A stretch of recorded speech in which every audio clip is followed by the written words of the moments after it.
my wife, I said, look at this. I said, got called in here. I said, I never played at Holmes. They had a lot of good athletes go through Holmes High School and that stuff. I said, but here I am, getting inducted into this with all these guys, but as a coach. So we did have a very good team. You know, if you have and back in those days, if you have a good pitcher, a lot of times you're going to win a lot of games.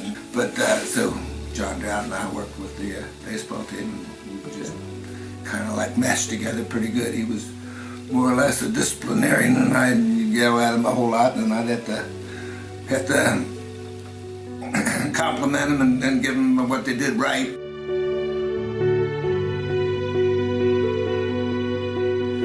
The reason we won a lot of races, we had a lot of success,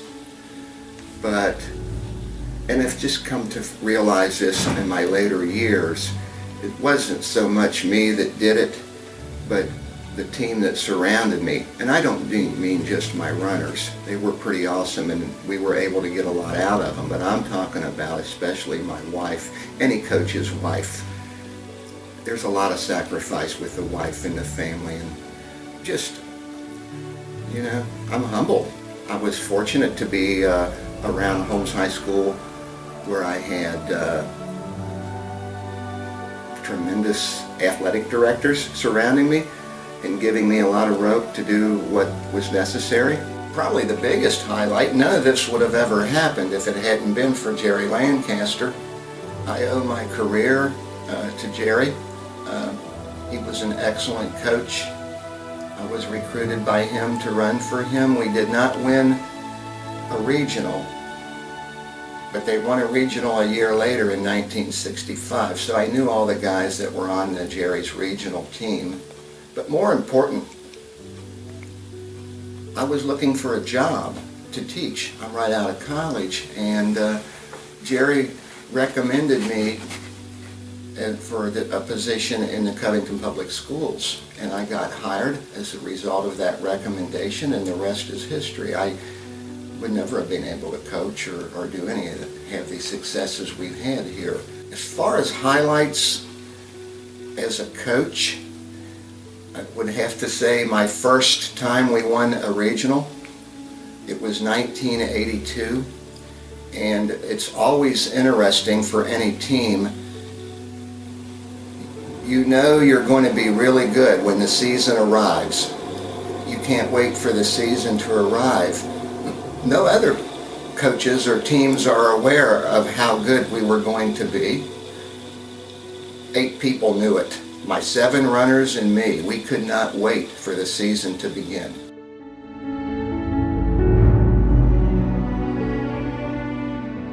When you get notified that you did a decent job and did well and everything, you want to feel good. And I played well against a lot of good teams, and I just made the shots. You know, I was a shooter, but it was just so much fun for me. And then going out there, and then when I was hot, there was only maybe 3 or 4 games the whole year where that I didn't have what I normally have when I'm out there. I had more fun on Holmes' little floors. I didn't have to go very far. I loved Holmes, and it was just one of the best parts of my life. You know, and I liked it. It treated me well. It did everything well. So I was a happy guy with it.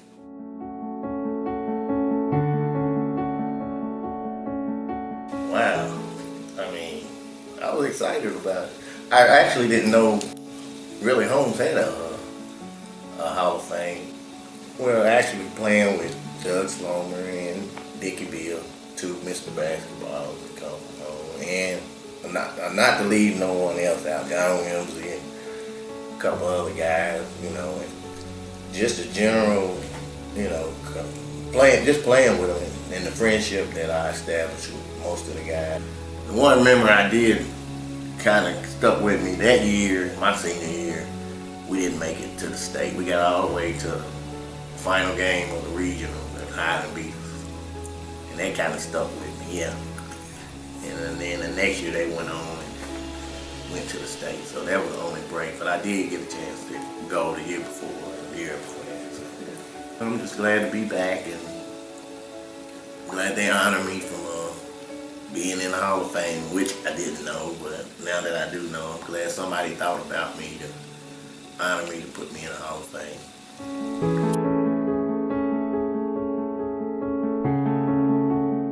So what was my reaction to being asked to be in the Hall of Fame? First of all, I was really surprised and honored.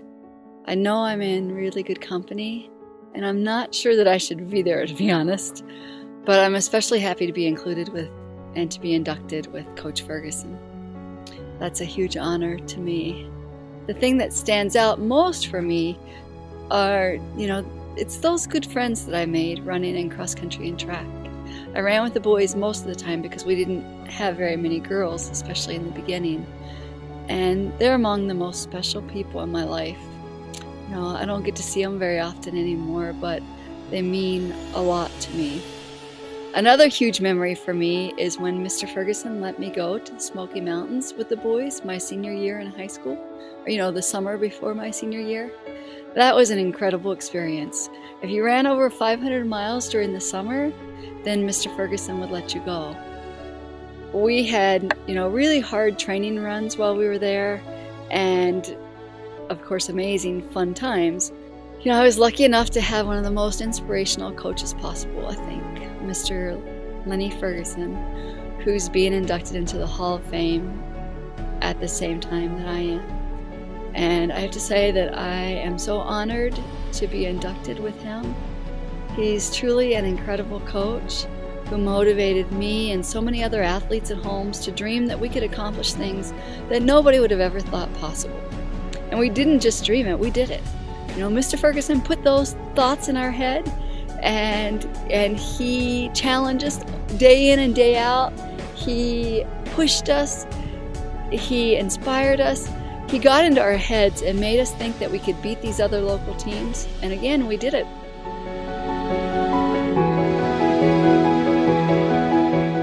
I was honored. I really was, because I've seen in the paper periodically people that are in there, and there's some people that really some idols of mine that are in there. I got to play with some good ball players, and I really enjoyed it. Got to play against some really good players, and we had a good team.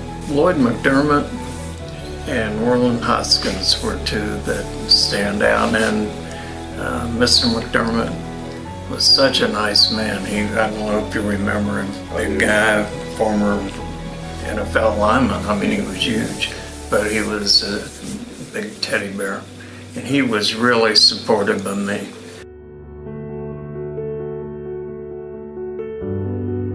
We met in 5th grade, went to 5th District School together, and he moved up here from Williamsburg and went to a little country school. So he got set back a grade, which made him like 3 years older than me. And I was thinking this whole thing through.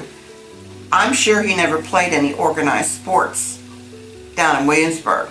So when he got up here, it never entered his mind to play sports. And he always gave Mr. HOF, who was the gym teacher and the coach at John G. Carlisle, he always gave him the credit for getting him started in sports, because his family wasn't really interested in it.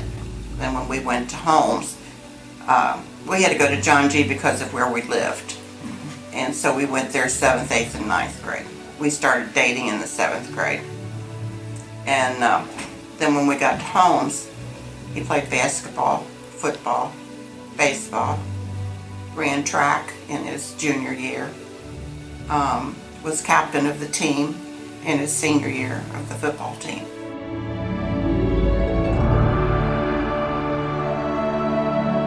It's always nice to be recognized by your peers and be a part of something that is very special here at Holmes High School. But I had 22 years here, and I enjoyed every minute teaching and even going to school was really great as far as that. It's an experience that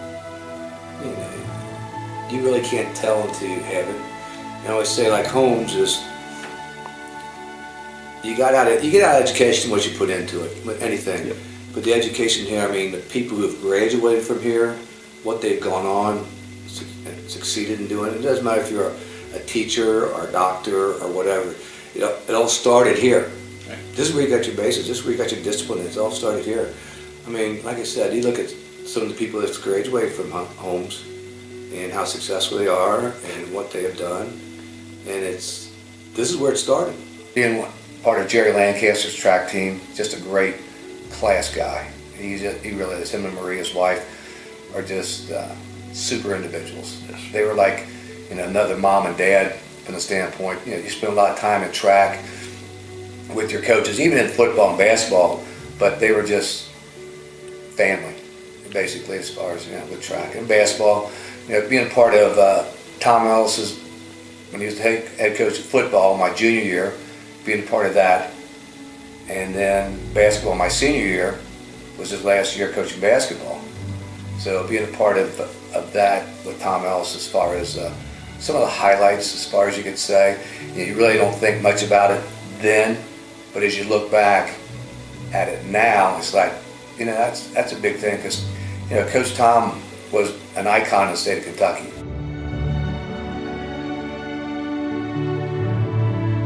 Aaron Ballard called me and said we played together, and so he was saying, did that guy call you about the Hall of Fame? I said, oh boy, what you been messing around?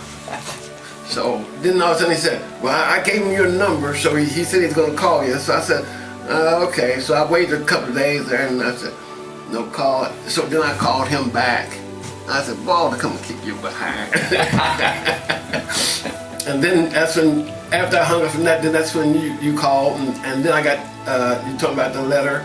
I received the letter and things, and so I took it from there. Our first trip to the state tournament, that was the highlight, and it was like, cause we had played Covington Catholic, I think 13 or 14 times, and we beat them. But I mean, Catholic had some tough ball players over there, and so it was just one of those things where if you met them, you better be on your A game. Well, back in those days, I'll tell you what, where we were all in the projects, see, and we were a real close-knit group, like I said, for a long time, I bet the people didn't know our name. Everybody thought I was Bob Graves, but everybody called me Bird. Everybody called Thacker Wheeze. We called Aaron Ballard Oops. We called Tommy Butler T-shirt. Yeah, see, and so it was just, we called Les Stew, so that's the way we were just real close like that, and everybody got along and stuff like that, so that's what it was, though.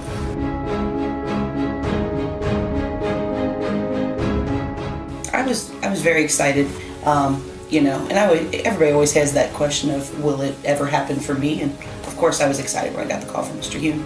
I would say basketball is probably the most memorable. We were the first girls team to win the 9th region under Coach Sword, and that championship game was very memorable for me. We were supposed to not win that game. We were playing Boone County. Boone County was highly favored, and we all were a team. There was 5 of us, 5 seniors, and all 5 of us were very involved in winning that game. I loved the people that were involved. I don't have an unpleasant memory that I can recall. So it was definitely a very important part of my life that really staged what was going to happen down the road for me. Coach Sword, he was a big part of my athletic career. He was my basketball coach. He was my softball coach for a couple years. He's the one that instilled some confidence in me and really enabled me to play. I came in here as an 8th grader, came to Holmes as an 8th grader, and ended up starting varsity by the end of that year.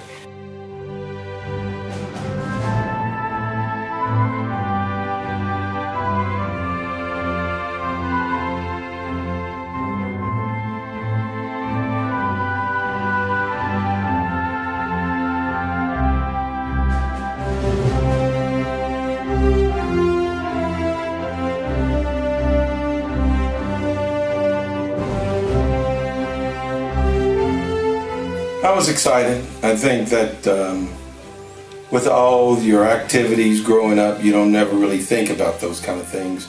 But it was nice to receive the letter, and then after giving some thoughts, it was nice that, you know, long after I'm gone, there will be a history of the things that I grew up with and enjoyed as a kid, and really kind of made me what I am today. So it was positive. I enjoyed it.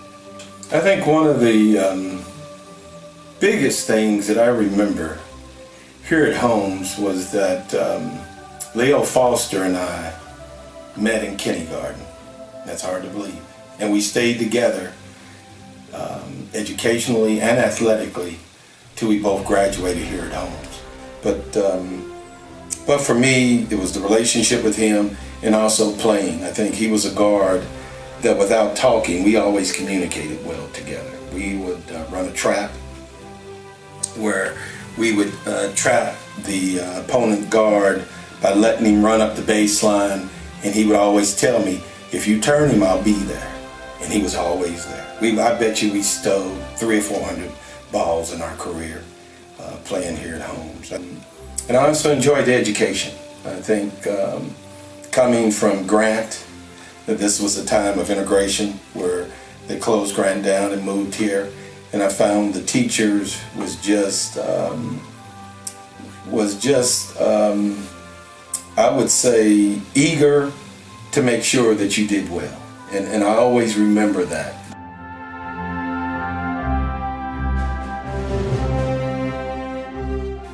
I liked it here. It was an atmosphere where I was a really shy, quiet person. People knew me because of athletics. I guess I stood out in that way to people, but other than that, I was really very shy. But I was the kind of person that could get along with anybody. And I think that place really stands out here for a lot of people, is that everybody fits in. Basketball was probably the sport that we were best at, team sport that we were best at. And I think 3 years in a row we lost to Highlands in the semifinals. Of course, you're going up against Jamie Walls back at that time, who she could just score. Of course, the leader in the state for up until very recently, boys or girls. So we ran across them, and we were a really competitive team, really good team, but just fell short. I was thinking back on this and kind of the lessons that I learned from playing sports, and there were many. I know Mr. Sword definitely taught me how to take criticism constructively. Seemed to get a lot of that my way. Kind of didn't matter who did it. I was the one getting yelled at for it, but that was fine. It taught me a lot, and that I've carried into my adult life. You're always going to run across critics, and you just deal with it and take it constructively and move on. The other coach I would say would be Donna Wolf. Of course, Donna's legendary. I know she's a Hall of Famer here as well. And some of the life lessons that she taught me still carry with me today. I remember she had an order of things, and it was God, family, softball. She wanted to teach you to be a better softball player, but anything else, she wanted to teach you to be a better person.